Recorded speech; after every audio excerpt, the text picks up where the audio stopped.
नमस्कार मित्रांनो. आज तुम्ही हा एपिसोड ऐकत आहात याचा अर्थ कुठेतरी तुमच्याही मनात विचारांचं एक वादळ सुरू आहे, बरोबर ना? डोळे मिटा आणि स्वतःला एक प्रश्न विचारा. आज दिवसभरात मी किती वेळा अशा गोष्टींचा विचार केला जे अजून घडलेल्याच नाहीत? आपण आज 21व्या शतकात आहोत. AI, सोशल मीडिया, माहितीचा महापूर. या जगात आपलं शरीर जरी एका जागी असलं तरी आपलं मन मात्र हजारो किलोमीटर वेगाने धावत असतं. रात्री झोपताना उद्याची चिंता आणि सकाळी उठताना कालच्या चुकांचा पश्चाताप. बॉसने तसं का म्हटलं? माझ्या करिअरचं काय होईल? मी तो मेसेज पाठवायला नको होता. मित्रांनो, या सतत चालणाऱ्या विचारांच्या चक्राला ओव्हर थिंकिंग किंवा अतिविचार म्हणतात.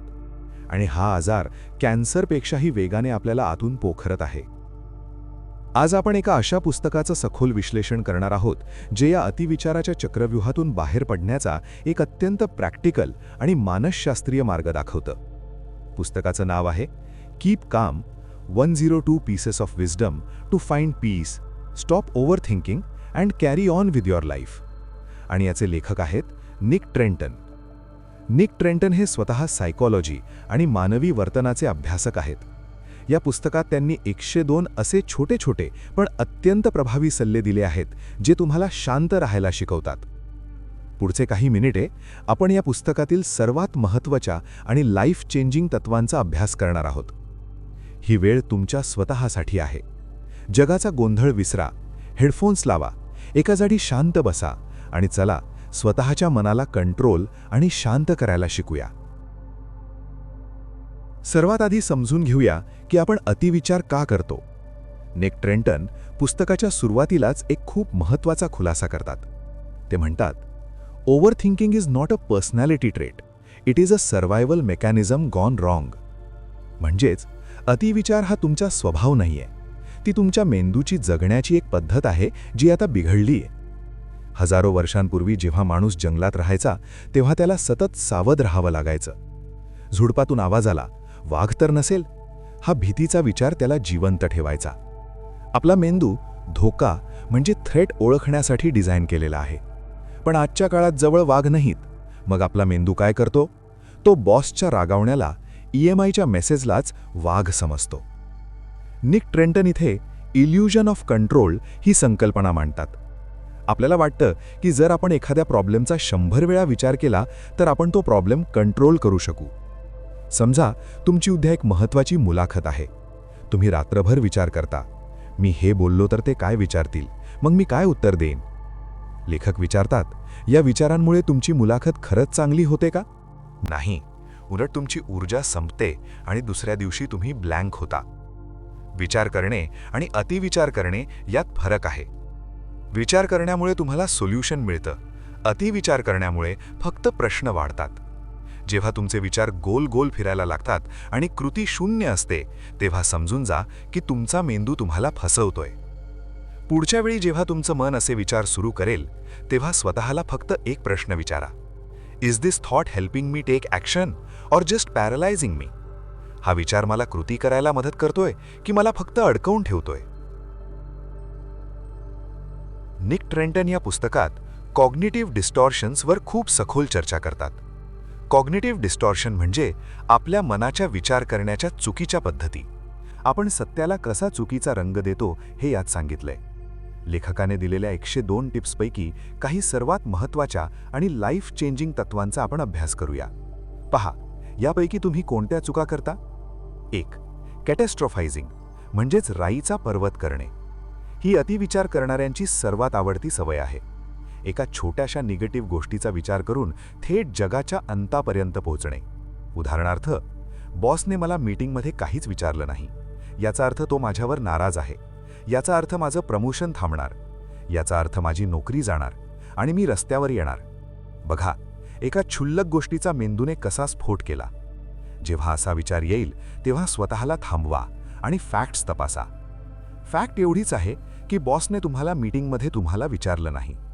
बाकीची सगळी स्क्रिप्ट तुमच्या मेंदूने स्वतः लिहिली आहे. 2. माइंड रीडिंग म्हणजे दुसऱ्यांच्या मनातलं वाचणे. मी त्याला मेसेज केला पण त्याने सीन म्हणजे पाहिलं करून रिप्लाय नाही दिला, नक्कीच तो माझ्यावर चिडलाय.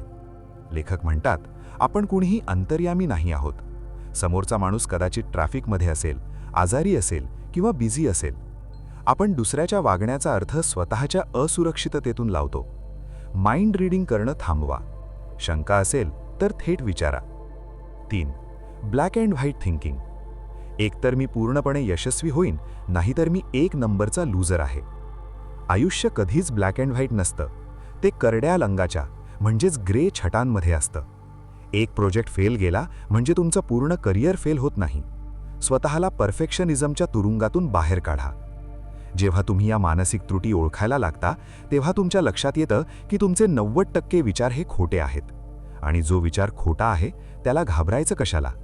आता तुम्हाला प्रॉब्लेम समजला, पण यावर उपाय काय? निक ट्रेंटन या पुस्तकात अत्यंत प्रॅक्टिकल हॅक्स देतात. उपाय 1. The 5-4-3-2-1 grounding technique. जेव्हा कधी तुम्हाला अँक्झायटी येईल किंवा ओव्हर थिंकिंगचा अटॅक येईल, तेव्हा ही पद्धत वापरा. हे तुमच्या मेंदूला भूतकाळ आणि भविष्यातून खेचून थेट वर्तमानात आणतं. कसं करायचं? तुमच्या आजूबाजूला असलेल्या 5 गोष्टी शोधा आणि त्यांची नावे मनातल्या मनात घ्या. उदाहरणार्थ, माझा लॅपटॉप, खिडकी, भिंतीवरील घड्याळ असं. आता अशा 4 गोष्टी ज्यांना तुम्ही स्पर्श करू शकता त्यांना स्पर्श करा. माझे कपडे, टेबलाचा पृष्ठभाग असं. असे 3 आवाज जे तुम्हाला आत्ता ऐकू येत आहेत. पंख्याचा आवाज, बाहेरून येणारा गाडीचा आवाज असं. असे 2 वास जे तुम्हाला आत्ता येत आहेत आणि एक गोष्ट जिची चव तुम्हाला आत्ता जाणवत आहे. हे केल्यावर काय होतं? तुमचा मेंदू विचार करण्याच्या मोडमधून अनुभव घेण्याच्या सेन्सरी मोडमध्ये शिफ्ट होतो आणि तुमची अँक्झायटी सेकंदात निम्मी होते. उपाय 2. वरी टायमर किंवा चिंतेची वेळ ठरवणे. हे माझं सर्वात आवडतं तत्व आहे. लेखक म्हणतात, मेंदूला चिंता करण्यापासून पूर्णपणे थांबवणं अशक्य आहे. मग काय करायचं? त्याला एक वेळ द्या. रोज संध्याकाळी 5 ते 5:30 हा तुमचा वरी टाईम ठरवा. जर तुम्हाला सकाळी 10 वाजता चिंता वाटू लागली तर मेंदूला सांगा, हा विचार मी संध्याकाळी 5 वाजता करीन, आत्ता मला काम करायचंय. आणि आश्चर्य म्हणजे जेव्हा तुम्ही संध्याकाळी 5 वाजता तो विचार करायला बसता, तेव्हा तो विचार तुम्हाला तितका महत्त्वाचा वाटतच नाही, कारण भावनांची तीव्रता संपलेली असते. उपाय 3. ॲनालिसिस पॅरालिसिस तोडणे, टेकिंग ॲक्शन. अतिविचार करणारी माणसं निर्णय घेऊ शकत नाहीत, ते फक्त रिसर्च करतात. यावर लेखकाचा उपाय आहे, take the smallest possible step, म्हणजे सर्वात छोटे पाऊल उचला. तुम्हाला नवीन व्यवसाय सुरू करायचा आहे, पण तुम्ही विचारातच अडकलात. व्यवसाय कसा चालेल, फंडिंग कुठून येईल, हे सगळं थांबवा. आज फक्त व्यवसायाचं नाव ठरवा, उद्या फक्त एक लोगो डिझाईन करा. कृती हाच चिंतेवरील सर्वात मोठा उपाय आहे. जेव्हा तुम्ही कामाला लागता तेव्हा विचारांना जागा उरत नाही. आपण आता या पॉडकास्ट आणि पुस्तकाच्या सर्वात खोल तत्त्वज्ञानाकडे वळत आहोत. ते म्हणजे रॅडिकल ॲक्सेप्टन्स, म्हणजेच पूर्ण स्वीकार. हे तत्त्व ग्रीक तत्त्वज्ञान स्टोईसिझममधून आलं आहे. आपल्या दुःखाचं सर्वात मोठं कारण काय आहे? आपण ज्या गोष्टी आपल्या नियंत्रणात नाहीत त्या बदलण्याचा प्रयत्न करत असतो. लोक माझ्याशी चांगले का वागत नाहीत? पाऊस का पडतोय? मला हा आजार का झाला? निक ट्रेंटन स्पष्ट सांगतात, आयुष्यात एका कागदावर रेषा ओढा. एका बाजूला लिहा, माझ्या नियंत्रणात काय आहे, what is in my control, आणि दुसऱ्या बाजूला लिहा, माझ्या नियंत्रणात काय नाही, what is not in my control. तुमचे विचार, तुमची मेहनत, तुमची प्रतिक्रिया हे तुमच्या नियंत्रणात आहे, पण लोकांचं वागणं, अर्थव्यवस्था, आजार किंवा इतरांचा मूड हे तुमच्या नियंत्रणात नाही. लेखक म्हणतात, जे तुमच्या नियंत्रणात नाही त्याची चिंता करणे मूर्खपणा आहे, आणि जे तुमच्या नियंत्रणात आहे त्याची चिंता का करायची? त्यावर काम करा. जे घडलंय ते घडलंय, त्याला नकार देऊ नका. असं व्हायला नको होतं हे वाक्य डिक्शनरीतून काढून टाका. हो, माझं नुकसान झालं आहे, ही आताची परिस्थिती आहे, आता इथून पुढे मी काय करू शकतो? हा ॲक्सेप्टन्स ज्या क्षणी तुमच्या मनात येतो त्या क्षणी तुमचं ओव्हर थिंकिंग कायमचं संपून जातं. तुम्ही वर्तमानात येता. मित्रहो, आपण गेले काही मिनिटं आपल्याच मनाच्या आत सुरू असलेल्या युद्धाचं विश्लेषण केलं. निक ट्रेंटन यांच्या कीप काम या पुस्तकाने आपल्याला काय शिकवलं? 1. अतिविचार हा आपला स्वभाव नाही, ती एक बिघडलेली सवय आहे. 2. आपला मेंदू आपल्याला माइंड रीडिंग आणि कॅटास्ट्रोफायझिंग करून सतत घाबरवत असतो. ते खोटे विचार ओळखायला शिका. 3. अँक्झायटी आली की 5 4 3 2 1 टेक्निक वापरा. 4. चिंतेसाठी वेळ ठरवा आणि छोट्या छोट्या कृतींवर भर द्या. आणि सर्वात महत्त्वाचं, जे तुमच्या हातात नाही ते सोडून द्यायला शिका. मित्रांनो, हे आयुष्य खूप छोटं आहे. ते उद्याच्या चिंतेत आणि कालच्या पश्चातापात वाया घालवण्यासाठी नाहीये.